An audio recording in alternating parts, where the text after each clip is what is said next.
Paalala naman ng mga eksperto sa lumulubong bilang ng mga kabataang nabubuntis ngayong pandemya. Hindi ba kabataan ang pag-asa ng bayan? At pabataan ng pabataan mga maagang nagtitingina.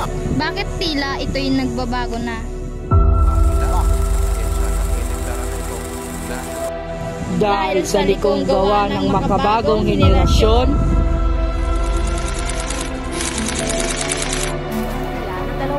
24 na sanggol ang isisilang kada oras. Teenage pregnancy is now a national social emergency.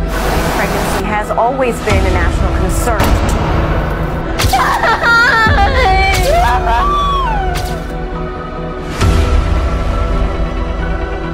Kabataang pag-asa noon, pabigat na sa bayan ngayon.